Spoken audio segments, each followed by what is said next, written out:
بسم اللہ الرحمن الرحیم۔ فرعون اور آل فرعون کی ہٹ درمی اور غرور میں اضافہ ہوتا چلا گیا اور توحید کے دلائل اور پیغمبرانہ معجزات سے بھی فیضیاب نہ ہو سکے تو ان کی سزا کا وقت آن پہنچا۔ اہل مصر میں سے صرف چند افراد ایمان لائے تھے، جن کی تعداد ایک قول کے مطابق صرف 3 ہے۔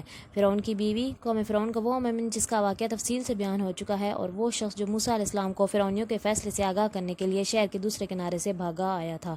اس نے کہا تھا کہ موسیٰ، سردار تیرے قتل کا مشورہ کر رہے ہیں، تو یہاں سے چلا جا اور مجھے خیر خواہ مان۔ ایک قول کے مطابق فرعون کی قوم یعنی قبطیوں میں سے متعدد افراد ایمان لائے تھے، اور جادوگر تو سب کے سب ہی ایمان لا چکے تھے، اور بنی اسرائیل کی پوری قوم بھی مومنین میں شامل تھی۔ اس کی تائید اس آیت مبارکہ سے ہوتی ہے کہ بس موسیٰ علیہ السلام پر ان کی قوم میں سے صرف چند آدمی ایمان لائے تھے، وہ بھی فرعون سے اور اپنے حکام سے ڈرتے ڈرتے کہ کہیں ان کو تکلیف نہ پہنچائیں، اور حقیقت میں فرعون اس ملک میں زور رکھتا تھا، اور یہ بات بھی تھی کہ وہ حد سے گزرنے والوں میں سے تھا۔ اللہ تعالیٰ نے موسیٰ علیہ السلام اور ہارون علیہ السلام کو وحی کر کے حکم دیا کہ اپنی قوم کے افراد کی رہائش فرعونیوں سے الگ کر لیں، تاکہ جو ہی ہجرت کا موقع ملے سفر کے لیے تیار ہوں۔ حضرت موسیٰ علیہ السلام نے فرعون اور اس کے حد سے بڑھتی ہوئی سرکشی دیکھی تو اپنے رب سے یوں دعا مانگی کہ اے ہمارے رب، کیا تو نے موسیٰ فرعون کو اور اس کے سرداروں کو سامان زینت اور طرح طرح کے مال اور دنیاوی زندگی میں دیے؟ اے ہمارے رب، کیا یہ مال اس لیے دیے ہیں کہ وہ تیری راہ سے گمراہ کر دیں؟ اے ہمارے رب، ان کے مالوں کو نیست و نابود کر دے اور ان کے دلوں کو سخت کر دے، سو یہ ایمان نہ لانے پائیں، یہاں تک کہ وہ دردناک عذاب کو دیکھ لیں۔ حق تعالیٰ نے فرمایا کہ تم دونوں کی دعا قبول کر لی گئی، سو تم ثابت قدم رہو اور ان لوگوں کی راہ پہ نہ چلنا جن کو علم نہیں۔ مفسرین لکھتے ہیں کہ بنی اسرائیل نے فرعون سے اپنی ایک عید منانے کے لیے شہر سے باہر نکلنے کی اجازت مانگی۔ وہ پسند تو نہ کرتا تھا، تاہم اس نے اجازت دے دی، چنانچہ انہوں نے نکلنے کی تیاری کی۔ وہ اصل میں مصر سے ہمیشہ کے لیے جانے کی تیاری تھی۔ یہ پروگرام ہجرت کے لیے بنایا گیا تھا۔ بنی اسرائیل فوراً شام کی طرف روانہ ہو گئے۔ جب فرعون کو ان کے چلے جانے کی اطلاع ملی تو انتہائی غضبناک ہوا، اور فوج کے سرداروں کو حکم ہوا کہ فوراً ان کا تعاقب کر کے انہیں گرفتار کریں اور سزا دیں۔ فرعون نے جب بنی اسرائیل کے تعاقب میں روانہ ہوا تو ایک بہت بڑا لشکر اس کے ہمراہ تھا۔ کہتے ہیں اس کے گھوڑ سوار فوج میں 1,00,000 سیاہ گھوڑے تھے، اور اس کے لشکر کی تعداد 16,00,000 سے زیادہ تھی۔ فرعون اپنے لشکر سمیت بنی اسرائیل تک پہنچ گیا۔ اس وقت سورج طلوع ہو رہا تھا۔ دونوں جماعتوں نے ایک دوسرے کو دیکھا اور پہچان لیا۔ معلوم ہوتا تھا کہ اب یہ حملہ ہونے والا ہے۔ تو بنی اسرائیل نے حضرت موسیٰ علیہ السلام سے کہا، ہم تو یقیناً پکڑ لیے گئے ہیں۔ ظاہری طور پر حالات کے مطابق بچنے کا کوئی امکان نہ تھا۔ سامنے سمندر تھا اور پیچھے فرعون کی فوجیں، دائیں بائیں اونچے اونچے پہاڑ تھے۔ جب انہوں نے یہ نازک صورتحال دیکھی تو موسیٰ علیہ السلام سے شکایت کی کہ وہ انتہائی خوفزدہ ہیں۔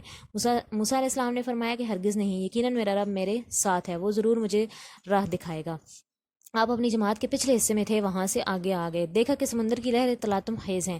آپ نے فرمایا کہ مجھے یہیں سے گزرنے کا حکم ہوا ہے۔ آپ کے ساتھ آپ کے بھائی ہارون علیہ السلام اور یوشع بن نون علیہ السلام بھی تھے، جو اس وقت ایک اہم قائد اور عالم تھے۔ انہیں موسیٰ اور ہارون علیہ السلام کے بعد نبوت سے سرفراز فرمایا گیا۔ قوم فرعون میں سے ایمان لانے والا مومن بھی ان کے ساتھ تھا۔ اس نے کئی بار گھوڑا سمندر میں داخل کرنے کی کوشش کی، لیکن کامیاب نہ ہوا۔ اس نے موسیٰ علیہ السلام سے عرض کیا کہ اے موسیٰ، آپ کو یہیں سے گزرنے کا حکم ہوا ہے؟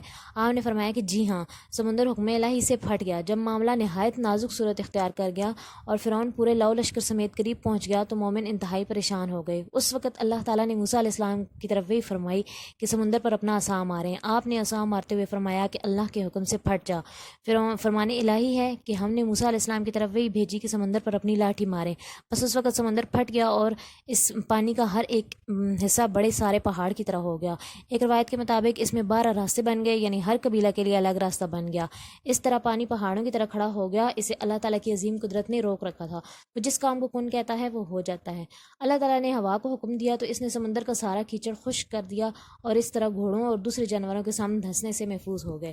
جب اللہ تعالیٰ کے حکم سے سمندر کی یہ کیفیت ہوئی تو موسیٰ علیہ السلام نے بنی اسرائیل کو وہاں سے گزرنے کا حکم دیا۔ وہ خوش ہو کر جلدی جلدی ان راستوں میں داخل ہو گئے۔ انہوں نے ایسا عظیم واقعہ دیکھا تھا جس کو دیکھ کر ہر شخص حیران رہ جائے اور مومنوں کو ہدایت نصیب ہو۔ جب وہ سب پار اتر گئے اور ان کا آخری فرد بھی سمندر سے باہر آ چکا، عین اسی وقت فرعون کا لشکر بھی سمندر میں بنے ان راستوں میں داخل ہو رہا تھا۔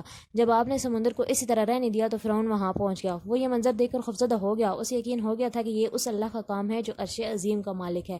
وہ چاہتا تھا کہ رک جائے اور دل میں شرمندہ ہو رہا تھا، مگر اس نے اپنی قوم کے سامنے جرأت کا مظاہرہ کرتے ہوئے اپنے بیوقوف پیروکاروں سے بولا کہ دیکھو کس طرح سمندر نے مجھے راستہ دے دیا ہے کہ میں اپنے مغرور اور باغی بندوں کو گرفتار کر لوں۔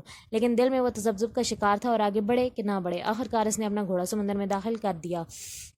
جب فوجیوں نے اسے سمندر میں داخل ہوتے ہوئے دیکھا تو وہ بھی اس کے پیچھے سمندر میں داخل ہو گئے۔ جب فوج کا اگلا حصہ سمندر کے نکلنے کے قریب تھا تو اللہ تعالیٰ نے اپنے کلیم کو وحی کے ذریعے حکم دیا کہ سمندر پر اپنا عصا ماریں۔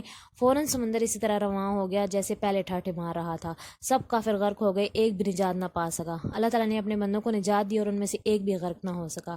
یہ ایک واضح دلیل ہے کہ اللہ تعالیٰ عظیم قدرت اور طاقت والا ہے اور اس کا رسول جو شریعت لے کر آیا ہے وہ برحق ہے۔ سرکش، باغی، ظالم اور مغرور اور متکبر فرعون نے جب موت کو اپنی آنکھوں کے سامنے دیکھا تو جھٹ سے موسیٰ علیہ السلام کے رب کو تسلیم کر لیا، لیکن اس وقت تک بہت دیر ہو چکی تھی۔ اللہ تعالیٰ نے کافر قبطیوں کے سردار یعنی فرعون کے ڈوبنے کی کیفیت بیان کی ہے کہ جب وہ پانی کی لہروں میں کبھی ڈوب رہا تھا اور کبھی ابھر رہا تھا اور بنی اسرائیل اس پر اور اس کی فوجوں پر نازل ہونے والا عذاب دیکھ رہے تھے تاکہ ان کے دل ٹھنڈے ہو جائیں۔ جب فرعون نے دیکھا کہ موت اس کے سر پر کھڑی ہے تو اس کی جان نکلنے لگی ہے تو اس نے توبہ کی، لیکن اس وقت ایمان لانے کا کوئی فائدہ نہ تھا۔ حضرت موسیٰ علیہ السلام نے اللہ تعالیٰ سے دعا کی تھی کہ فرعون اور اس کے سرداروں کے اموال تباہ ہو جائیں اور ان کے دل سخت ہو جائیں، انہیں دردناک عذاب میں مبتلا ہونے تک ایمان نصیب نہ ہو، اسی لیے انہیں مرتے وقت کے ایمان سے کوئی فائدہ نہ ہوا اور حضرت اور افسوس کی حالت میں مرے۔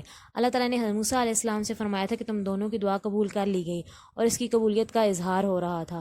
حضرت عبداللہ بن عباس سے روایت ہے کہ بنی اسرائیل کو فرعون کی موت کا یقین نہ آیا، بعض نے تو یہاں تک کہہ دیا کہ وہ مر ہی نہیں سکتا۔ تب سمندر نے اللہ کے حکم سے اس کی لاش پانی کی سطح پر یا ایک ٹیلے پر اچھال دی، اس کی وہ قمیض جو اس کے جسم پر تھی جسے لوگ پہچانتے تھے، تاکہ انہیں اس کی ہلاکت کا یقین ہو جائے اور وہ اللہ تعالیٰ کی قدرت کا مشاہدہ کر لیں۔ فرعون اور اس کی افواج کی تباہی کا واقعہ عاشورہ کے دن پیش آیا تھا۔ حضرت عبداللہ بن عباس سے روایت ہے کہ نبی کریم صلی اللہ علیہ وسلم جب مدینہ تشریف لائے تو یہودی ہفتے کے دن کا روزہ رکھتے تھے۔ آپ نے پوچھا کہ یہ دن کیا اہمیت رکھتا ہے جس کا تم روزہ رکھتے ہو؟ انہوں نے کہا کہ اس دن موسیٰ علیہ السلام کو فرعون پر غلبہ حاصل ہوا تھا۔ نبی کریم صلی اللہ علیہ وسلم نے صحابہ کرام سے فرمایا کہ موسیٰ پر تمہارا حق ان یہودیوں سے زیادہ ہے، اس لیے عاشورہ کا روزہ رکھا کرو۔ اللہ عالم۔ ویڈیو اچھی لگے تو چینل کو سبسکرائب کریں۔ شکریہ۔